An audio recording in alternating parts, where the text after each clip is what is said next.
Rev up your engines!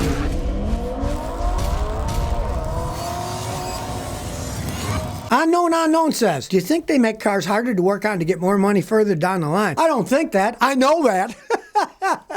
Of course, you know. They're even trying not to give the software information out to mechanics like me. They got these right to repair bills, and a lot of these people are fighting it. Even in Massachusetts, some judge just passed it on for like the 6th time. He wouldn't say, we're not going to do it because it makes him look bad, but they just passed it on to give the problem to somebody else. Of course, they're making them harder to work on so they can charge you more money to fix them. It's in their best interest, you know. I mean, planned obsolescence, you can read books on that, how they'd make them so they break so they can sell you more crap. Well, yeah, that's what a lot of stuff is these days, unfortunately. That's why I like driving older stuff around. And Alf says, have you tested any Chinese car brands? Nobody sent me one. Now, I'm talking to a Chinese company that makes electric cars, and they said, we don't import them to the United States yet, but we'll get you one when we do, so let's hope. They said 2023 they should be sending them here, and if they gave me one, I'll definitely try it out. The other stuff I haven't driven around, but realize a lot of the Buick SUVs you see on the road are made in China. If you look at them, look inside, see where it's made, get the VIN number, do a little research, you'll find a whole bunch of them are made in China,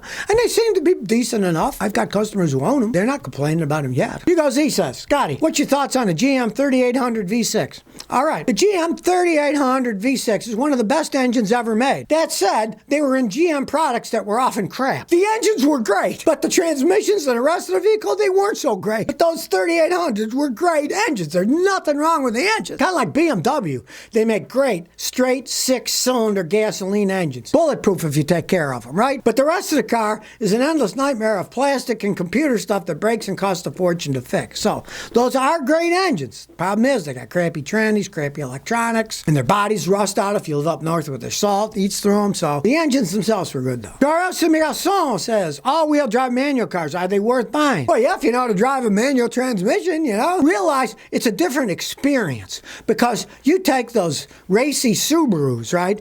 They have all-wheel drive ones with standard transmissions. But realize one thing, if you're a hot rodder, you really don't want to be doing burnouts in a standard transmission all-wheel drive because it will eat up the clutches and transmissions. All-wheel drive systems aren't made for doing burnouts. Now, they're great for rally cars because you can corner faster and zip around. They're not made for drag racing or for doing burnouts because the all-wheel drive system is different and you will destroy it if you do think so. What do you want? If you just want a car to drive around in, you live where it snows a lot or mud, go up mountains, go right ahead. You know how to drive a standard all-wheel drive. You're not going to get stuck anywhere. Guy says, Scotty, how do I fix the AC in my 98 Nissan Altima? I want to have cold AC. It stalls out when I turn on the AC. Help me. It makes me feel like a frying pan when I drive. Okay, we say you turn on the AC and the car stalls out. You obviously need a new compressor. The problem is when a compressor goes out, there's usually a reason it goes out. Like the system is breaking down, the expansion valve stuck, the condenser's clogged up. And if the compressor itself is locking up, it could throw pieces of metal through the whole system and destroy absolutely everything. If you're a riverboat gambler, buy a Chinese new compressor and an AC dryer,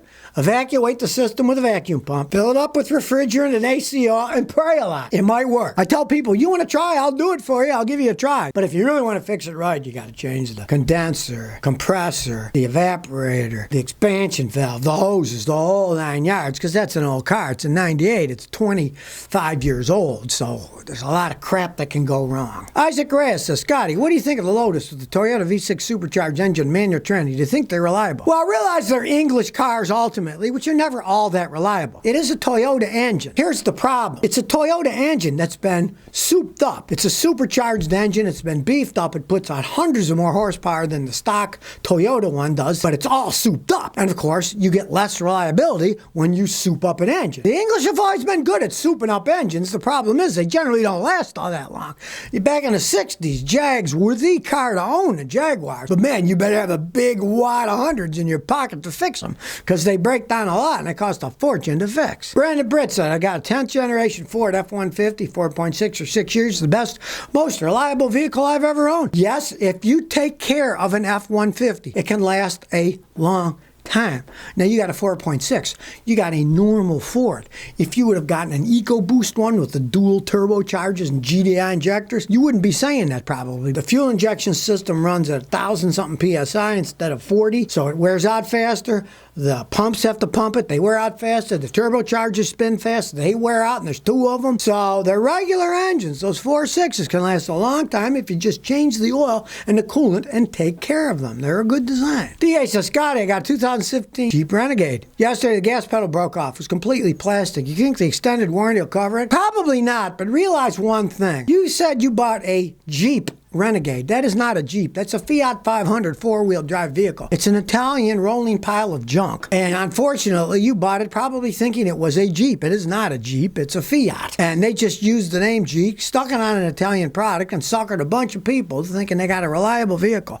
I've had more customers with the engines blow up, transmissions blow up, and those things. They're terrible. Go in and complain, but hey, it's 6 years old. I doubt if they're going to fix that for free. Now, if they don't go aftermarket, go to a discount auto parts store and buy an aftermarket one. Liquid Mice says, got an 06 Toyota Matrix, 285,000 miles. If I change a coil pack, should I change all? Can I change just one? OEM or aftermarket? Well, if you want to buy OEM, you could change just one. The Nip and Denso OEM ones are fine, but they're a lot more expensive. If you want to buy all four aftermarket, you could probably buy all four for less money you pay for one OEM. But they are lower quality too. I personally, if I had a bad one, I'd go Nip and Denso. I wouldn't go to the dealer. I would go online and I would price around locally and see who had a Nip and Denso coil, and I would put that on it because they're going to last the longest. Grim Raker C says, what's a good first car? I don't want an SUV. I agree with you. Neither do I, right? Look at Toyota Corollas and Honda Civics. They can run forever. Now, everything's so expensive, but you can buy one that's got 200,000-300,000 miles cheap enough if it's that heavy mileage. And they can still last quite some time. And they can just run and run and run. Now, if you got a little bit more money, look at Toyota Camrys or Honda Accords. They're also excellent vehicles, but they're going to cost quite a bit more than the Corollas and the Civics do. But you never know. You might find an elderly couple that can't drive anymore that has a low mileage one, and you can pick it up cheap enough at an estate sale. Who knows? Andy Ugoni says, Scotty, what's your thoughts on a 1986 Honda Prelude SI? They're excellent vehicles. They're fun to drive around. But there's one big problem. They're old as the hill. That thing is what? 33 years old. That's dinosaur technology in cars. Rubber parts are going to be rotten and leaking, and from my experience of Preludes, you can't even get the AC compressors. Honda doesn't sell them anymore because they're too old. They don't even make the parts, which is weird. You can get the parts for the Accords, which are almost similar vehicles, but you can't for the Preludes. Realize getting parts for them can be a pain. It can be super expensive to get parts for, and being that old, all the rubber stuff will start leaking. If you want a toy car to fix and play with, yes. But if you're talking about an everyday driver, that would be a big mistake. Virginia Cruz said, Scotty, should I go OEM or aftermarket for 2011 Honda Accord driver's side CV axle? I use aftermarket ones all the time. I don't get rebuilt ones now. I only get brand new ones. But that's all I've used for over 20 years. I haven't had any problems at all, as long as you buy them from a reputable place. I don't buy them online because what if it's the wrong size? Then you're not driving your car. You got to send it back and wait and yada, yada, yada. I buy them locally, and then if it doesn't fit, you go back and they get you the right one. So, you know, you go to an AutoZone, they sell you the wrong one, come back and say, no, I need this. They'll get you the right one. They have hot shot delivery. They'll get something in an hour. So do not buy them online generally, because if you get the wrong one, you're really screwed, because then you're without a car. You want to buy local for that kind of stuff. But they all sell the aftermarket ones. Pog says, Scotty, I'm looking for a classic car before 1980 and only in high school. What do you recommend? Okay, you're only in high school. Unless your father's a millionaire, you're going to have a limited budget, right? Don't go for the fancy stuff like a Camaro or a Mustang. The prices are too high. You might look at something like a Fairlane or a Mercury, something that they're same parts. Ford makes them, but they're not all collector's items.